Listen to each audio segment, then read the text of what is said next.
Welcome to my class. नमस्ते student. बच्चों, आज हम कक्षा 8वीं की पूरक पाठ्य पुस्तक भारत की खोज का अध्ययन करने जा रहे हैं, जिसमें हम चैप्टर नंबर 7वां पढ़ रहे हैं, जिसका शीर्षक है अंतिम दौर 2 और इस पाठ का ये सेशन नंबर पहला है। इसके पहले पाठ चैप्टर नंबर 6 में हमने पढ़ा था अंतिम दौर 1। अब ये जो है अंतिम दौर 2, इस पाठ को हम पढ़ेंगे। अब लेखक पंडित जवाहरलाल नेहरू इन्होंने अंतिम दौर इस पाठों को 2 भागों में विभाजित किया है। पहले भाग में हमने क्या देखा था कि जब ब्रिटिश साम्राज्य सारे भारत पर छाए हुए थे, भारत के हर कोने से उसका विद्रोह का रूप धारण कर लिया था, अंतर विरोध के रूप में वह आ रहे थे, तो बहुत सारे क्रांतिकारक, समाज सुधारक अपनी ओर से प्रयत्न करके हर तरह की आजादी के लिए प्रयत्न कर रहे थे। इन सारी बातों को हमने अंतिम दौर पार्ट 1 में पढ़ा।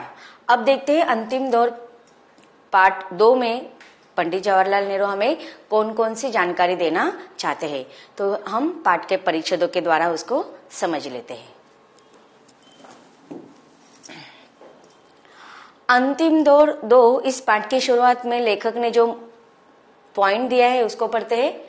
राष्ट्रीयता बनाम साम्राज्यवाद, मध्य वर्ग की बेबसी, गांधी का आगमन। देखो किस प्रकार से हमने देखा था कि राष्ट्रीयतावाद की अपने ही राष्ट्र के संदर्भ में लोगों के मन में आशा निर्माण हुई थी और इसे लेकर बहुत सारे विरोध हो रहे थे, और राष्ट्रीयतावाद के विरोध में ही साम्राज्यवाद आया हुआ था। साम्राज्यवाद मतलब किसी विशेष शासन का वहां पर आगमन होना और उसके विरोध में आकर खड़ा होना। और उस समय इन सारे विरोधों में, विद्रोहों में, आक्रमणों में किसकी हालत बुरी हो रही थी? मध्य वर्ग की। जो आम जनता थी, जो सर्वसामान्य जनता थी, वह किस प्रकार से बेबस हो रहे थे, किस प्रकार की उनकी दुर्दशा, बहुत ही दयनीय स्थिति हो गई थी। और ऐसे दयनीय अवस्था में गांधी जी का आगमन हुआ। गांधी जी, महात्मा गांधी जो हमारे राष्ट्रपिता माने जाते हैं, उनके बारे में हम सब जानते हैं। तो किस प्रकार से गांधी, महात्मा गांधी जब कांग्रेस में आए तो किस प्रकार से परिवर्तन हुआ, इसका वर्णन हमें लेखक इन परिच्छेदों के द्वारा करवाना चाहते हैं। लेखक कहते हैं कि पहला विश्व युद्ध आरंभ हुआ। हम सबको पता है कि बहुत सारी क्रांतियां हुई, बहुत सारे युद्ध हुए, पानीपत के युद्ध हो या बहुत सारे हमने देखे कि इसके पहले इतिहास में हमने पढ़ा है कि प्लासी की लड़ाई, ऐसे छोटे छोटे बहुत सारे युद्ध होते थे जिसका परिणाम, अच्छा या बुरा परिणाम, भारत को सहना पड़ता था। लेकिन जब यह पहला विश्व युद्ध हुआ तो उसका परिणाम सारे विश्व को झेलना पड़ा था। ये जो विश्व युद्ध हुआ था वह 5 महाद्वीपों में से 3 महाद्वीपों में हुआ था। यूरोप, एशिया, उत्तर अमेरिका, दक्षिण अमेरिका तथा अन्य जो छोटे बड़े देश थे, उन सारे देशों में, बड़े बड़े देशों में यह युद्ध हुआ था। और यह युद्ध लगभग 1914 से 1918 तक चालू था। लगभग 52 महीने तक यह युद्ध चालू था। और इस युद्ध में सारे आकाश से लेकर, मतलब तीनों दल, वायु दल, नौदल, फिर पैदल जो होते हैं, इन सारी सेनाओं ने जमकर युद्ध किया था और इसका परिणाम पूरे विश्व को सहना पड़ा था। इसे लगभग 1 करोड़ से ज्यादा लोग इस युद्ध में मारे गए थे और उससे भी दोहरे इस युद्ध में घायल हुए थे। और बाकी लोग तो बहुत सारी अलग अलग बीमारियां, जैसे भूखमारी जैसी, जो अकाल जैसे जो बीमारियां आई थी, उसके वजह से भी बहुत सारे लोग मरे गए थे। तो इस प्रकार से यह विध्वंसक युद्ध हुआ था और इसका परिणाम पूरे देश को, पूरे विश्व को झेलना पड़ा था। आगे लेखक कहते कि राजनीति उतार पर थी। उसका कारण था कांग्रेस का तथाकथित गरम दल और नरम दल। अब देखो उस समय जो राजनीतिक अवस्था थी, हमारे देश की ही नहीं बल्कि सारे विश्व में यही अवस्था थी कि राजनीतिक स्तर पर सारे देश का पतन हो रहा था, ह्रास हो रहा था। अब भारत के राजनीतिक स्तर का पतन होने का कारण था कांग्रेस जो पक्ष था उस समय, उसमें लोगों के मतभेद, विचारों में उनके एकजुट न होना, इसके वजह से लोगों में विचारों में मतभेद होने के कारण दो वर्गों में बढ़ गया था। एक था गरम दल और दूसरा था नरम दल। अब यहाँ पर वर्गों में बढ़ जाने के वजह से क्या हुआ, इसका फायदा किसने लिया था? ब्रिटिश शासन ने, ब्रिटिश सरकार ने। और उन्होंने क्या किया था? विभाजन और युद्ध काल में लागू किए गए नियम और प्रतिबंध। अब उसे क्या हो गया, राजनीतिक अवस्था दयनीय स्थिति क्यों हो गई थी? एक तो कांग्रेस में जो नरम दल थे या गरम दल थे, अर्थात कुछ लोग हिंसा के मार्ग पर चलकर स्वतंत्रता या अपने अधिकारों को पाना चाहते थे, तो कुछ लोग अहिंसा का मार्ग अपनाकर इस युद्ध से या फिर अपने स्वतंत्र का और अधिकारों को पाना चाहते थे शांतिपूर्वक। व इस प्रकार से कांग्रेस पक्ष दो भागों में बढ़ गया था या दो दलों में बढ़ गया था, और इसका फायदा लिया था ब्रिटिश सरकार ने। ब्रिटिश सरकार ने भी क्या किया, बहुत सारे कठोर कानून लादे गए भारत की प्रजा पर। और जब ये कानून ऐसे लादे गए जिससे क्या हो रहा था, बहुत सारे नियम कानून लादे गए। और प्रतिबंधक का अर्थ हम लेंगे कि बाधक के रूप में, कि विकास के क्षेत्र में या अन्य हर क्षेत्र में, चाहे वो सामाजिक हो, राजनीतिक हो, या हर क्षेत्र में उन्होंने ऐसे कानून, ऐसे नियम बनाए जिसके द्वारा वह भारत के प्रगति या विकास के रूप में बाधक बन रहे थे। अंततः विश्व युद्ध समाप्त हुआ और शांति के परिणाम स्वरूप देश में राहत और प्रगति की बजाय दमनकारी कानून और पंजाब में मार्शल लॉ लागू हुआ। अब देखिए, जैसे ही विश्व युद्ध खत्म हुआ, लेकिन उसका दुष्परिणाम तो पूरे विश्व को झेलना ही पड़ा था। शांति के परिणाम स्वरूप देश में राहत और प्रगति की बजाय, अब देखिए, युद्ध समाप्त होने के बाद पूरे विश्व में या पूरे देशों में क्या होना चाहिए था? शांति होना चाहिए थे, लेकिन उसे क्या हो गया, लोग और भी भयभीत हो गए। इसके परिणाम उनको भुगतने भी इतने विध्वंसक स्वरूप से भुगतने पड़े थे। इसके लिए और जो अधिकारी के रूप में, जो साम्राज्य शासक के रूप में जो मुख्य पदाधिकारी थे, वह क्या कर रहे थे, उनके दमनकारी कानून सारे प्रजाओं पर, सारे जनताओं पर थोप रहे थे। और इसी तरह पंजाब में भी मार्शल लॉ लागू हो गया। ऐसे पंजाब में ही नहीं बल्कि पूरे देशों पर ये लॉ अधिकारों उन बड़े बड़े अफसरों ने लागू किए थे। कहा जाता है कि 1955-57 के दरम्यान ये बहुत सारे लॉ लागू हो गए। मार्शल लॉ का अर्थ होता है कि इस प्रकार का कानून बनाया गया था उस समय कि किसी भी व्यक्ति को किसी भी समय, किसी भी स्थान पर बिना किसी पुलिस या न्यायालय के परमिशन के बिना वह गोली मार सकते थे या गोली मारकर उनकी मौत कर सकते थे। तो इस प्रकार के अंधाधुंध जो बिना मतलब के जो प्रजा को दमनकारी नियम बनाए गए थे। और पंजाब में बहुत सारे, अब देखिए हमने पढ़ा था कि अमृतसर में जो हत्याकांड हुआ था, या उसके बाद में भी जो विरोधक के रूप में आ रहे थे कि ब्रिटिश सरकार चाह रही थी कि किसी भी प्रकार से भारत उनके अधीनस्थ रहे, और इसके लिए वो सामान्य जनता तथा अन्य लोगों पर इस प्रकार के बंधनों के बीच में लादना चाहते थे जिससे कि वो उनके विरुद्ध विद्रोह न कर सके। जनता में अपमान की कड़वाहट और क्रोध का आवेश भर गया। अब इसे क्या होने लगा, जनता तो पहले से ही आक्रामक हो चुके थे, विद्रोह से भर चुके थे, और ऐसे दमनकारी कानून निकालकर क्या हो गए, जनता के बीच में और भी क्रोध और कड़वाहट निर्माण हो गई। ऐसे समय में जब हमारे देश के पौरुष को लगातार कुचला जा रहा था, शोषण के लगातार निर्मम प्रक्रिया से हमारी गरीबी बढ़ रही थी और हमारी जीवन शक्ति क्षीण हो रही थी। अब देखिए, किसी भी प्रकार के पूरे देश को, हर व्यक्ति को किसी भी प्रकार से स्वाधीनता नहीं थी। हर क्षेत्र में व्यक्तिगत रूप में या सामाजिक रूप में उनका कुचला जा रहा था, और शोषण की यह लगातार कठोर से कठोर प्रक्रिया निर्मम, जिसमें किसी भी प्रकार की दया या मानवता निहित नहीं थी। और इससे क्या हो गया था, हमारा देश दिन ब दिन गरीब होता जा रहा था। हमारी जीवन शक्ति क्षीण हो रही थी और इस प्रकार समाज में रहने वाले आम जनता से लेकर बड़े से बड़े लोगों तक जीवन जीने की जो आशा थी, शक्ति थी, वह कम हो गई थी। किसान वर्ग दब्बू और भयभीत था।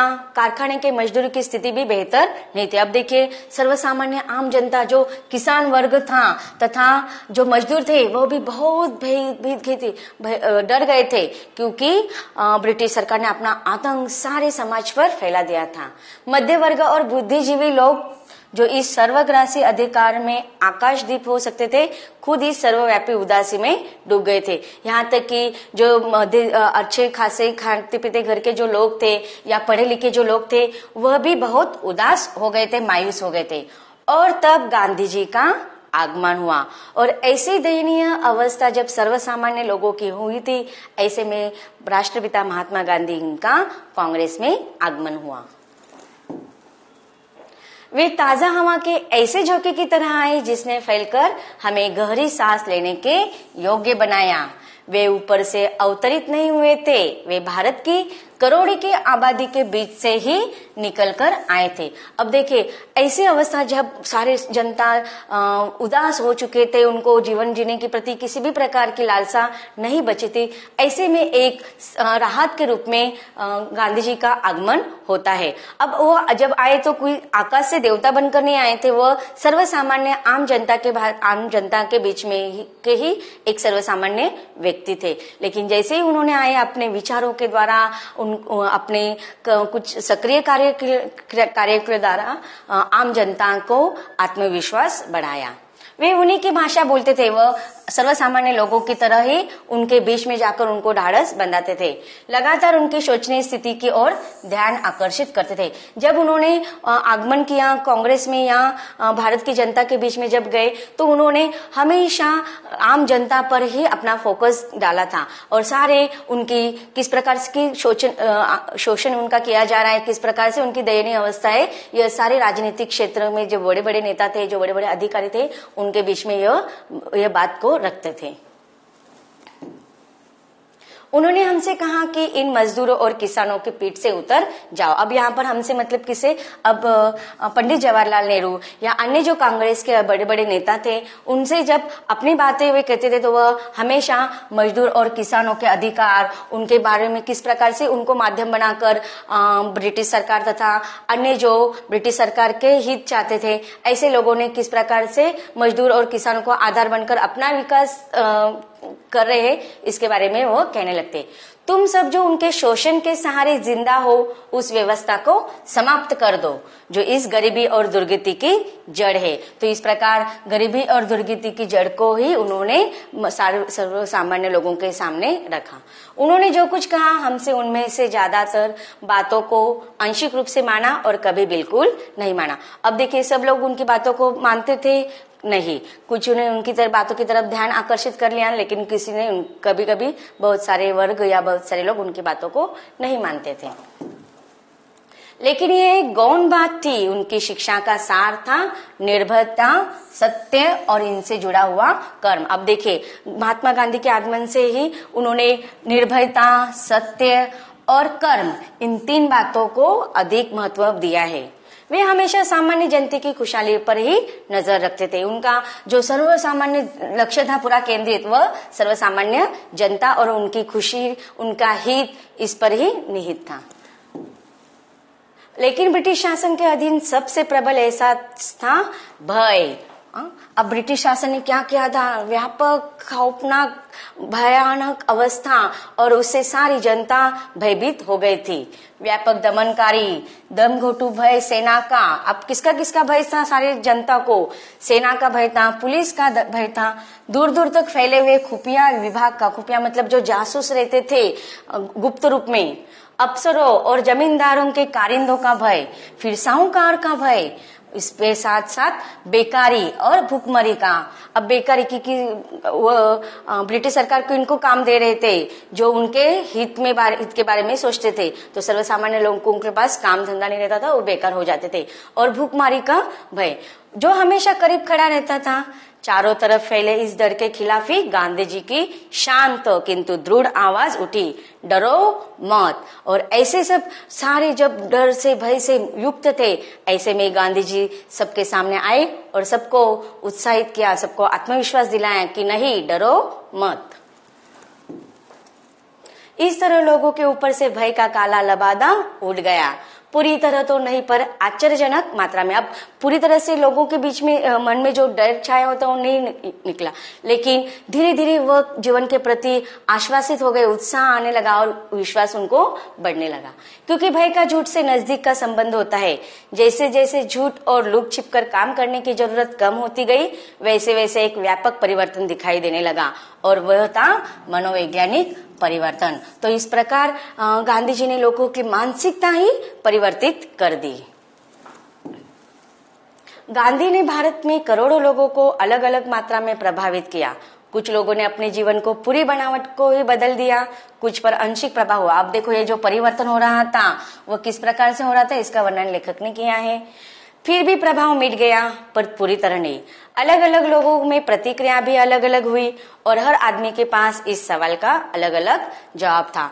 जैसे ही गांधी जी का आगमन हुआ, सारी आम जनता को राहत मिल गई।